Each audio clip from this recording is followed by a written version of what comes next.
नमस्कार शेतकरी बंधूंनो, मी डॉक्टर राजेश पातोळे, विभाग प्रमुख मृद व जलसंधारण अभियांत्रिकी, कृषी अभियांत्रिकी व तांत्रिकी महाविद्यालय, डॉक्टर पंजाबराव देशमुख कृषी विद्यापीठ अकोला। आज मी पाणलोट क्षेत्र विकास त्यासाठीच्या संकल्पना, तत्वे आणि शाश्वत व्यवस्थापन पद्धती या विषयी आपल्याशी मार्गदर्शन करणार आहे। भारत हा आपल्याला माहीतच आहे की कृषी प्रधान देश असून शेती आणि ग्रामीण विकासाचे भविष्य हे मोठ्या प्रमाणात पाणी उपलब्धतेवर अवलंबून आहे। हवामान बदल, वाढते तापमान, अनियमित पर्जन्यमान, भूजल पातळीतील घट आणि नैसर्गिक संसाधनांवरील वाढता ताण या पार्श्वभूमीवर पाणलोट क्षेत्र विकासाचे महत्त्व अधिक अधोरेखित झालेले आहे।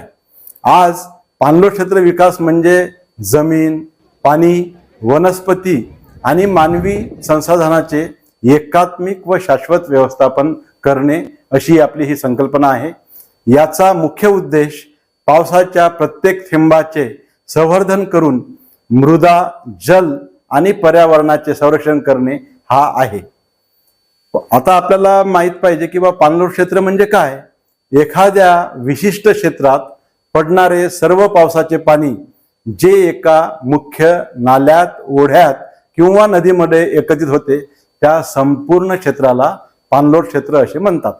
आणि पाणलोट क्षेत्र विकासाची जी संकल्पना आहे ही नेहमी करता रीज टू व्हॅली अर्थात डोंगर माथ्यापासून तर खोऱ्याकडे नियोजन या तत्वावर आधारित असते। आणि यामध्ये सर्वप्रथम उंच भागात उपचार केले जातात निरनिराळे, आणि नंतर क्रमाक्रमाने खालच्या भागाप्रमाणे उतारानुसार आपण विविध संरचना उभारल्या जातात। आता विदर्भातील पाणलोट विकासाची का आवश्यकता आहे, काय गरज आहे, तर विदर्भ प्रदेशात सरासरी पर्जन्यमान चांगले असले तरी त्याचा मोठा भाग हा वाहून जातो।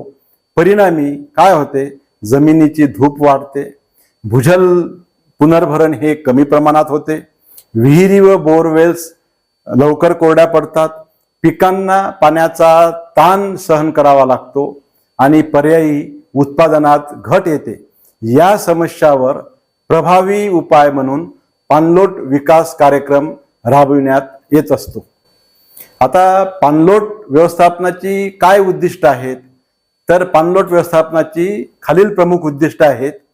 पावसाच्या पाण्याचे संवर्धन करणे, जमिनीची धूप रोखणे, भूजल पुनर्भरण वाढविणे, कृषी उत्पादनात वाढ करणे, वनस्पती आच्छादन वाढविणे, ग्रामीण रोजगार निर्मिती करणे आणि हवामान बदलास अनुकूल शेती विकसित करणे। आता यासाठी पाणलोटाची जी सर्वात महत्त्वाची संकल्पना आहे ते रीज टू व्हॅली दृष्टिकोन। आणि पाणलोट विकासामध्ये सर्वप्रथम डोंगर माथ्यावर उपचार केले जातात। त्यामध्ये उंच भागातील उतार जे आहे तो लक्षात घेऊन त्यावर आधारित उपाययोजना आपल्याला कराव्या लागतात। आणि हे टेकडीवर करायसाठी आपल्याला कंटिन्युअस कंटूर ट्रेंचेस जे आहेत, ज्याला आपण समतल सलग चर म्हणतो, CCTs, ह्या करणं खूप गरजेचं असते। नंतर स्ट्रॅगल ट्रेंचेस आहेत। स्ट्रॅगल ट्रेंचेस म्हणजे की समतल सलग तर हे एकदम कंटिन्युअस असतात आणि स्ट्रॅगल म्हणजे त्याच्या मध्ये मध्ये त्याच्यात एक कसा बांध टाकलेला असतो, त्याला आपण स्ट्रॅगल ट्रेंचेस म्हणतो। नंतर वृक्ष लागवड करणे, गवत लागवड कंटिन्युअस कंटूर ट्रेंचेसवर लावणं, नंतर स्ट्रॅगल ट्रेंचेसच्या बांधावर लावणं, नंतर वनक्षेत्र संवर्धन म्हणजे ज्याला आपण फॉरेस्ट डेव्हलपमेंट म्हणतो, कन्झर्वेशन। आणि या उपायामुळे पाण्याचा वेग कमी होतो आणि भूजल पुनर्भरण वाढते। आता मध्यम उतारावरील काय उपाययोजना आहेत, तर मध्यम उतारासाठी कंटूर बंडिंग आणि ग्रेडेड बंडिंग। आणि या संरचनामुळे काय फायदा होतो, तर मातीची धूप कमी होते, पाण्याचा प्रवाह मंदावतो आणि जमिनीत ओलावा टिकून राहतो। आणि संरक्षण सरी केल्यानं, ज्याला आपण कन्झर्वेशन फरो म्हणतो, ह्या संरक्षण सरी पावसाचे पाणी साठवून जमिनीत मुरवण्यास मदत करतात। आणि यानंतर जी साखळी असते आपली ती असते नाल्यावरील उपचार। आणि या नाल्यावरील उपचारासाठी गॅबियन बंधारे, सिमेंट नाला बांध। आता गॅबियन बंधारामध्ये काय असते की दगड आणि जाळीपासून तयार केलेल्या या संरचना नाल्यावरील प्रवाह नियंत्रित करतात. सिमेंट नाला बांधात काय होते की वाहून जाणारे पाणी अडवून भूजल पुनर्भरण वाढवणे शक्य होते. आणि मातीचा नाला बांध जर आपण तयार केला तर लहान पाणलोट क्षेत्र जिथं असते त्याच्यासाठी हे कमी खर्चिक आहे आणि एक प्रभावी उपाय योजना आहे आणि त्यामुळे पुनर्भरण होण्यास मदत होते. नंतरची जी आपली एक पद्धती आहे त्या जलसंचयन संरचना. तर जलसंचयन मध्ये वेगवेगळ्या संरचना आहेत. त्यामध्ये शेततळे आहे, पाझर तलाव आहे, पर्कोलेशन टँक आहे आणि याद्वारे आपण पाण्याची साठवणूक करू शकतो आणि त्याचा गरजेनुसार वापर करू शकतो. तर शेततळे, पाझर तलाव आणि पर्कोलेशन टँक ही संकल्पना पाणलोटासाठी खूप महत्वाची आहे. पाणलोट विकासामुळे उपलब्ध होणाऱ्या अतिरिक्त पाण्याचा सुधारित शेतीसाठी हा वापर केला जाऊ शकतो आणि यामुळे काय होईल की पीक विविधीकरण होईल.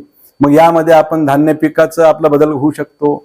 कडधान्य, तेलबिया, फळबागा, भाजीपाला इत्यादी हे पीक विविधीकरण करणं शक्य आहे. प्रत्येक गाव जलसुरक्षित, पर्यावरणपूरक आणि आत्मनिर्भर करण्यासाठी पाणलोट व्यवस्थापन हा सर्वोत्तम मार्ग आहे. चला मृदा, जल आणि पर्यावरण संवर्धनाच्या माध्यमातून समृद्ध, शाश्वत आणि जलसंपन्न विदर्भ घडवूया. धन्यवाद.